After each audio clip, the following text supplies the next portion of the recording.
Andrés García Belaúnde retoma la comunicación con nosotros. Víctor Andrés, creo que hemos mejorado ya el sistema de audio. Sí, La sí, sí. pregunta es, pudo ser un representante, pero vamos, el comunicado tenía el sello de Naciones Unidas. Y es más, hoy el No, alto comisionado para los derechos humanos, ojo, se ha pronunciado también en el sentido. ¿Cuál debería ser la reacción del gobierno mire, peruano? En el Congreso dicen que hay que irnos, patear el tablero e irnos. no. El Perú fue fundador de las Naciones Unidas. El Perú es uno de los 51 países que firmaron la Carta de San Francisco el año 47, que dio nacimiento a las Naciones Unidas. En esa época, América Latina era 22 países, o sea, más de un tercio de las Naciones Unidas era de América Latina y el Perú tenía una posición clave allí. El Perú ha tenido una presidencia de las Naciones Unidas con mi abuelo Víctor Andrés Belaúnde en los años 50, y luego ha tenido la Secretaría General de las Naciones Unidas con Pérez de Cuéllar. Hay un salón inmenso Paracas con una donación de un manto Paracas a las Naciones Unidas en Nueva York. O sea, hay Bien, mucha relación y hay 200 países allá, no podemos salirnos. Es un error. correcto. Este es En un principio, personaje entonces, habría pequeño que que no hay que pedir tomarle... habría que pedir serenidad. Habría que pedir Sí, serenidad porque, claro, los organismos reciben información, se expresan, pueden tener discrepancias, pero lo que corresponde hacer es ¿qué? ¿Qué le recomendaría usted, tanto al Ejecutivo como al mire, Congreso, que empieza a alzar la voz para pedir este retiro? en la época que fue canciller Gonzalo Gutiérrez ya pasó una cosa parecida con un representante también no diplomático, un empleado de las Naciones Unidas en Lima, y se le pidió que se retire porque dijo unas declaraciones que eran inoportunas. Las declaraciones de este señor son inoportunas, pero no puede generar pues un rechazo a las Naciones Unidas.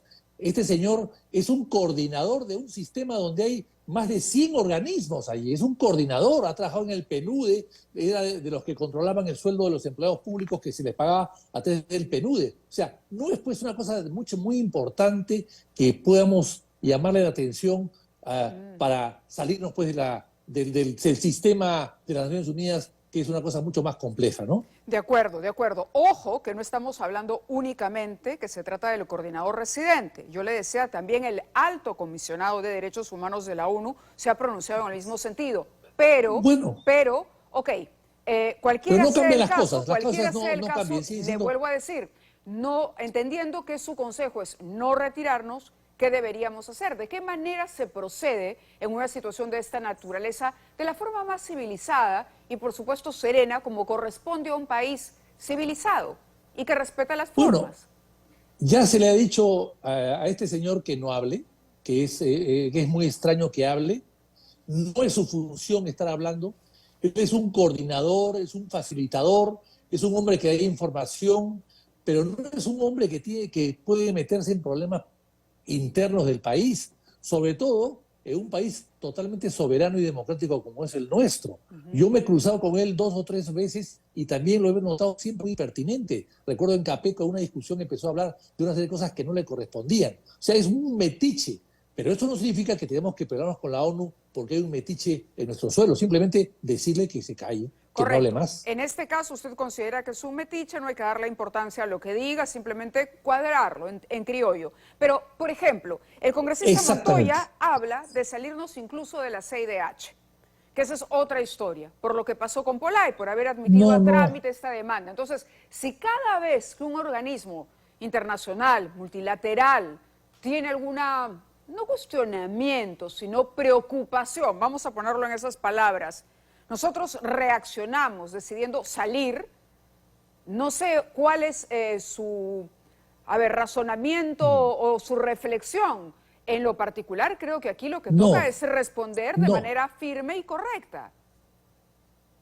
Nada más, firme, correcta, educada y defendernos mejor. Contratamos a muy malos abogados, a muy malos defensores en esos organismos internacionales. Hemos tenido muy malos embajadores en el pasado también. Ahora ya veo que a las Naciones Unidas está yendo el doctor García Toma, que es una celebridad. Pero hemos tenido gente de muy bajo nivel defendiendo los intereses del Perú y eso ha sido parte también de nuestro problema. Pero de allí a querer salirnos de todo, no me parece. Es aislarlos demasiado y el Perú ya tiene problemas con estos líos que hemos tenido últimamente, ya tenemos problemas de algún tipo de aislamiento con algunos países hermanos. Me parece que sería absurdo insistir en buscar mayor alejamiento de otros sectores, de otros países, de otras regiones que son más alejadas y que también las necesitamos tener una buena relación con ellos. De acuerdo, me queda claro. Ahora, quería también pedir su opinión sobre otro hecho que destacábamos al inicio del programa y que resulta serio en el contexto. Hace poco lamentábamos la muerte de 4 militares en el Braem, producto de lo que habría sido una emboscada narcoterrorista.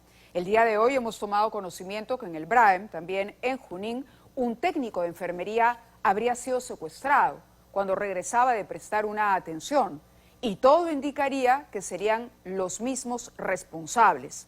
Vamos a compartir con usted y con nuestro siguiente invitado que se sumará, que es el señor Yaranga, un especialista en el terrorismo, en materia de terrorismo, qué es lo que ha pasado exactamente y qué es lo que se conoce hasta el momento sobre el paradero de este técnico en salud.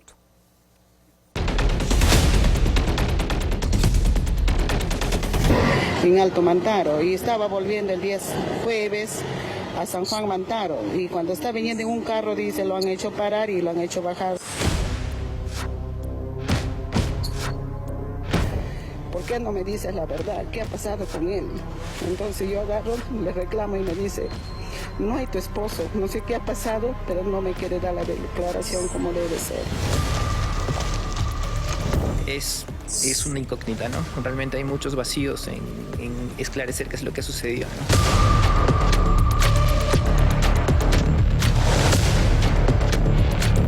Yo la verdad me encuentro desesperado, yo pido justicia que me ayude a la red. Estamos contigo, con vida se fue, con vida lo queremos, con vida se fue, con vida lo queremos.